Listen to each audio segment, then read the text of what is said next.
परमात्मा कहते माला तो कर में फिरे और जीव फिरे मुख माही, और मंत्र तेरा कहीं और घूम रहा, ये तो सुमन नहीं। 108 मंत्र आपको बताए जाते हैं, ज्यादा भी कर सकते हो कोई बात नहीं, और किसी दिन कम भी रह जाता चिंतित नहीं होना चाहिए, क्योंकि परमात्मा को पता है काल ने यू एजेंट छोड़ रखा मन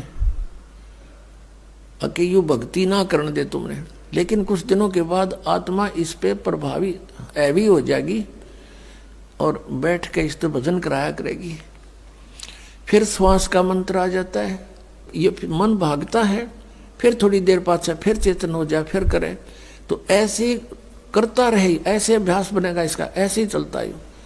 और कुछ दिनों के बाद आपको रात्रि में भी, स्वप्न में भी आपका सिमरण शुरू हो जाया करेगा, सोते सोते सोते सोते श्वास उश्वास से। और एक श्वास उश्वास की इतनी कीमत है सतनाम की, 2 अक्षर की, और तीसरे का तो कहना है कि सार नाम तो वो तो एक का जपया हुआ घना काम करते हैं। तो इतने धनी बन जाओगे आप इस भक्ति से।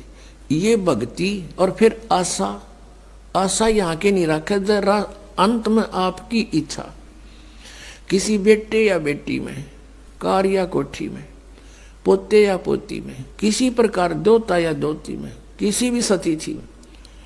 मान लीजिए आप वृद्ध होगे और उधर से आपकी बेटी विधवा होगी, तो आपके साथ काल ने यूं और एक जाल कर, बेटी वही विधवा होगी जो नाम तो दूर होगी। अगर बेटी भी नाम ले रही होगी तो नहीं हो सकती उकचुक, गारंटीड बात है। और ऐसा हो जाता है तो फिर आपके मन में काल पैदा करेगा प्रेरणा, बता के होगा बेटी का, क्या होगा बेटी का। वह बेटी महात्मा रह जाएगी, फिर वहीं की से पशु बनकर वहीं फिर हल खींच रहा होगा। एक किसान था,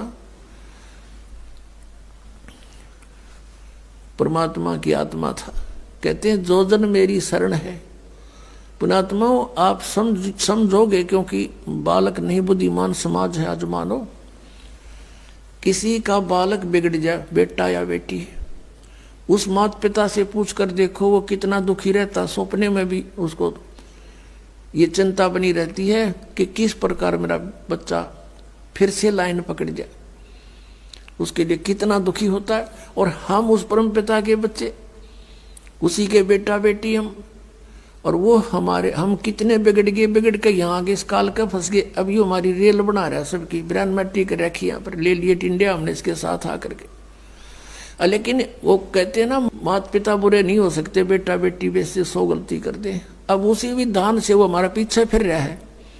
परमात्मा कहते हैं कि जो जन मेरी शरण है, एक बार भी किसी युग में ये भोली आत्मा मालिक से टच होगी, कभी उसके भेजे हुए दास से कभी उपदेश ले लिया, तो फिर वो रह भी गया यहाँ पर, फिर भी मालिक उसके पीछे पीछे फिरता, कभी इसने सद्बुद्धि आ जा, किसी प्रकार फिर से ये लाइन पकड़ दे। तो ऐसा ही एक किसान था। अब उसके पास परमात्मा गए और उसे राम रमी करी, क्योंकि पिछला संस्कार जो होता है उसमें गुण होते हैं। उस किसान ने कहा आओ महाराज, आओ बैठो, भोजन पाओ महाराज, दूध लाओ रे तेरे चाचा महाराज खातिर दूध लाओ। बहुत सेवा करी। अब परमात्मा ने कहा, भक्त कहा चौधरी साहब कुछ भक्ति भी कराया करो। बोला जी भक्ति करा हम खूब। क्या करते हो? शिव जी भगवान का जल चढ़ा जा और श्याम जी की पूजा करते हैं, 8 ने पूड़े तार लिया, 2 ने खीर बना ले, और कभी कभी गंगा स्नान भी करके आते हैं। परमात्मा लगे उन्हें समझान, काफी देर तक सत्संग किया, समझाया। अब पुण्यात्मा थी काफी प्रेरित हुआ, अक महाराज बात तो सच्ची कहो तुम। कहा फिर उपदेश ले लो भाई। अकना अभी नहीं, अभी तो बालक छोटे छोटे हैं, इनको कुछ इनकी विवाह कर दूं और ये काम संभालने जोगे हो जाए महाराज जी, फिर पक्का नाम ले लूंगा। परमात्मा चले गए, साधु रूप में थे। बालक भी विवाह कर दिया बच्चों का, वो सारा कारोबार भी संभाल रहे हैं और पोता पोती भी हो रहे हैं। तब परमात्मा गए, अक भाई भगत अब तो आजा मेरी शरण में। ने बोला महाराज जी तू अच्छा पीछे पड़ा मेरे, छोटे छोटे पोता पोती हैं, बच्चे खेतों में काम करें, इन बालका ने कौन खिलावेगा। इब नहीं माड़े ये बालक ठीक हो जाने दे, पोते पोती माड़े बड़े हो जा थोड़े से, फिर आना। अब वो फिर गए परमात्मा, 5-7 वर्ष के बाद बूढ़े की टिकट कटी पाई, वो मर लिया। अब क्या देखा कि वही व्यक्ति अपने ही घर में बैल बनकर आ रहा है और पुत्र उसने हड़ में जोड़ रहे। वहां पहुंचे परमात्मा। अब वो बच्चे जाने थे महाराज को कि आओ महाराज जी, आगे कहा गया भाई। बोला भाई डटिए, एक दो बात कर लो तेरे पिताजी ते। वो बच्चा बोला जी पिताजी की तो मृत्यु हो ली। बोला भाई वो परमात्मा बोले मुझे मालूम है। अब उस बैल के पास गया, कान में कुछ मंत्र से बोले। वो उसने तो मंत्र लागे थे, परमात्मा उसकी भाषा में बोल रहा था।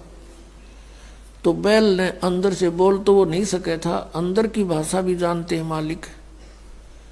अब उसने कहा बाबा, परमात्मा ने कहा रहा ईब तो आ जा मेरी शरण में, तेरा यो शरीर छुटवा दूंगा यहीं पर और तुझे मनुष्य जन्म दिवा दूंगा। तेनों कह महाराज जी तू जा अपना काम करे। अब मेरी जगह पे कोई और बैल आ गया, काम ठीक ना करेगा तो मेरे बड़का का टोटा नहीं हो जाएगा। अब परमात्मा चले गए, भाई ठीक है। कुछ दिनों के बाद क्या हो गया कि वो बैल वाला शरीर भी छूटना ही था, कभी ना कभी मृत्यु होगी। फिर वो बन गया सर्प। अब सांप बनकर इसको याद आती है कि कुछ पैसे जब दबा रखे हैं मैंने, धन पहले जमीन में छुपा दिया करते, चोरी के डरते हैं। चांदी के सिक्के, सोने के जेवरात, आभूषण जमीन में दाब दिया करते।